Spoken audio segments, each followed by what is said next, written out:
So now let's have a closer look at the testing requirements for wireless devices from the different areas R&D up to conformance testing, and also what kind of approaches are available, also what are the LTE specific things we need to consider. This slide illustrates the different stages of the LTE terminal or wireless device testing, and to also illustrate some of the terminology used. So R&D testing on the left hand side, that is focused typically on the verification of basic functionalities and also of the performance of the first terminal or chipset implementations. So this can of course focus on the different technical areas like RF, layer 1 physical layer, protocol stack, also application level investigations. Then the stage of IoT interoperability testing, that is used to verify the interaction between a terminal and between a real network, but also the interoperability between different LTE features, and of course also between LTE and other radio technologies can be verified. So this is also really closely linked to first field trial activities to, for example, do the network simulation in the IoT and then go to the real network in the field trial and verify whether the terminal can cope with that. End-to-end testing is another important requirement in this stage. Conformance testing is verifying the standard compliance of an implementation. That means the compliance to 3GPP standard or other standards implemented. It is the basis for the terminal certification process as well, which is a very important process. It can be considered a quality gateway for the terminals. Production testing focuses on the final functional test and on alignment procedures. And then maintenance and service applications for terminals typically address basic functions and parameter test. So in the following we will have a bit closer look on the IoT and the conformance testing and also on the field trial test requirements, especially for LTE. So the LTE terminal interoperability testing, let's have a closer look at that and the associated requirements. So interoperability testing is used to verify the connectivity of the UE with the real network, typically by means of base station simulators, system simulators. So service quality, end-to-end performance are very important things to verify at this stage. Different LTE features and parameterization can be checked, and also interworking between LTE and legacy technologies. So at this stage the complete UE protocol stack is tested, and the requirements are typically based on the requirements from real network operation, so to simulate real network scenarios and typical use cases. Let's have a look at some example test scenarios for IoT. Could be basic procedures like registration, UE initiated detach, network initiated detach, EPS bearer establishment, mobile originated or terminated, cell reselection, reallocation procedures, for example, of identities like the GUTI, tracking area update, plus end-to-end scenarios with video streaming voice over IP, plus mobility scenarios inside the LTE or also including inter-RUT cases 2G, 3G as well.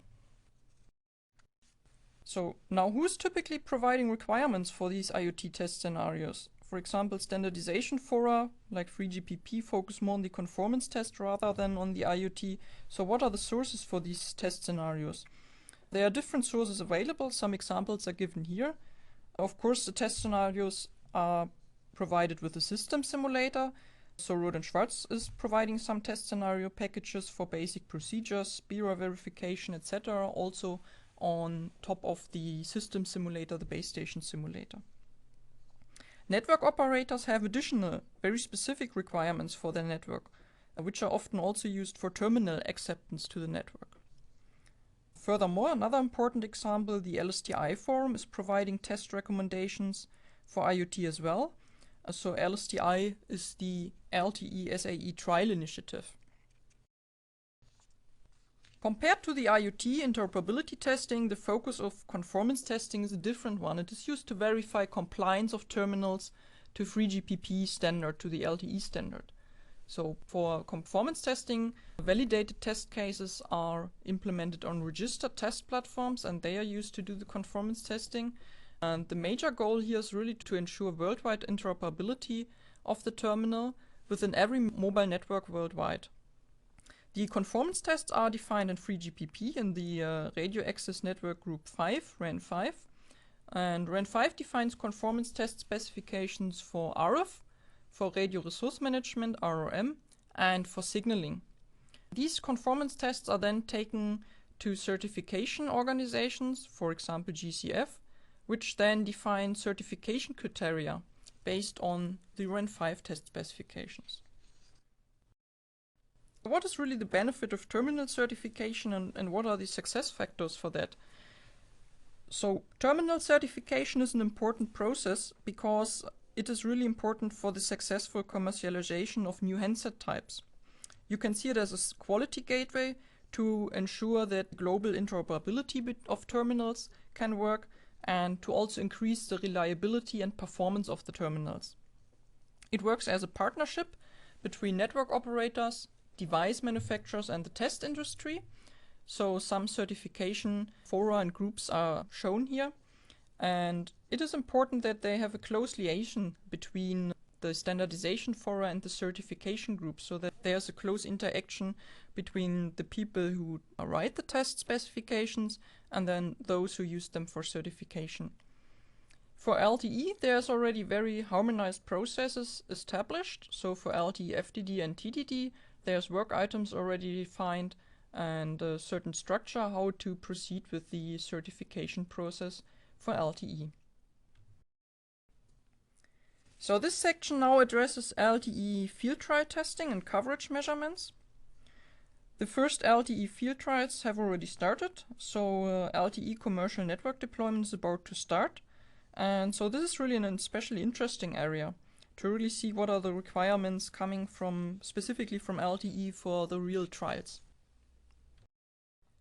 So first of all, there's a lot of different deployment scenarios for LTE. So we have seen that there's the bandwidth scenarios. You have small bandwidths from 1.4 MHz up to the 20 MHz. So depending on the network operator and the spectrum availability, different bandwidth scenarios will be required.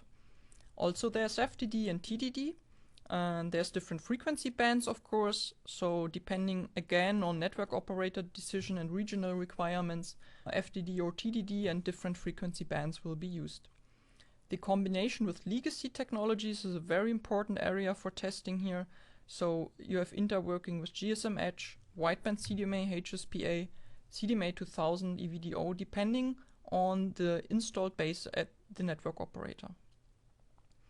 So spectrum clearance and refarming scenarios have become very important for LTE as well. So you need to make sure before you start and deploy the LTE, what is the situation in that spectrum? Is it really available for LTE already? What are the interference situations there? In future also we will see more femtocell scenarios in LTE. That's the home eNode B, home base station. These will be deployed in a large scale, so also from that we would expect more requirements for trials and LTE specific requirements for the home eNode B. So what is the scope of the test tools for field trials? The field trials provide input for the calibration and verification of the planning tools that are used by the network operator for all the different deployment scenarios. They provide input for network optimization in terms of capacity and quality of service verification, especially from the point of view of the subscriber, definition of KPIs, key performance indicators, and verification of them. Again, also from subscriber's point of view, where really the subscriber is in the network to verify what kind of experience is he seeing. As measurement tools, parallel use of scanners, measurement receivers for comparison with the terminal and the base station behavior is recommended. And these input can then be very well used to support IoT activities again, to also compare with the network and the terminal behavior. Some example measurements, some example result from the field is shown here, a scanner measurement for LTE. So the upper part of the figure shows actually pilot measurements on different cells in LTE based on different cell IDs. So you can actually see here the top N list of the pilots that were detected. That can be on different frequencies. And the lower figure here shows the channel impulse response that was recorded. That is actually a very interesting measurement, also allowing for LTE, for example, special investigations. We have seen that different cyclic prefix configurations are possible for LTE, so a longer one, a normal one.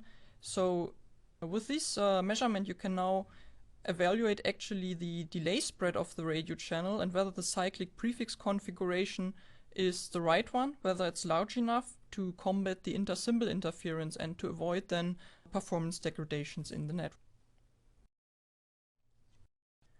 So this actually concludes the LTE tutorial today.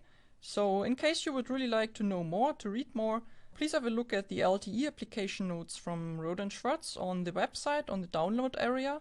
Some are listed here. Technology introduction for LTE is available, as well as RF chipset verification for UMTS and base station testing according to 3GPP specs.